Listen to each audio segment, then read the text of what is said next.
Nous sommes dans un camping familial ouvert en 1956 et situé à 200 mètres de Marineland. Pour la gérante, la fermeture en janvier dernier du plus grand zoo marin d'Europe a eu un impact très important sur son chiffre d'affaires. On travaille essentiellement avec les visiteurs du parc, donc notamment en début de saison. Donc avril et mai, là nous cette année c'était catastrophique avec un manque à gagner, je dirais de 60-70% sur les réservations de mobil-home. Ça fait mal. Ça fait plus que mal. Même conséquence pour ce restaurant italien situé à plusieurs centaines de mètres du parc. L'établissement de Sonia Vigliarolo a enregistré une baisse de 20% de la fréquentation cet été.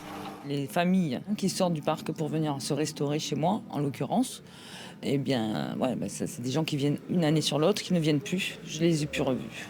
Sonia a donc trouvé des alternatives pour attraper son manque à gagner. On a plusieurs solutions. On fait plus d'emporter, on essaye de développer de la livraison, parce que la restauration sur place c'est une chose, mais on essaye de faire des choses parallèles, quoi. Même combat pour ce commerce implanté depuis 15 ans au bord de la Nationale 7. 10% de chiffre d'affaires en moins sur la saison estivale. La responsable des ventes a elle aussi dû s'adapter. On essaye de trouver des alternatives. Là aujourd'hui on fait mondial roulé, chose qu'on ne faisait pas avant. On attire du particulier, chose qu'on a perdu aujourd'hui. Et du coup, ça nous remplit un peu le volume qui nous manque aujourd'hui.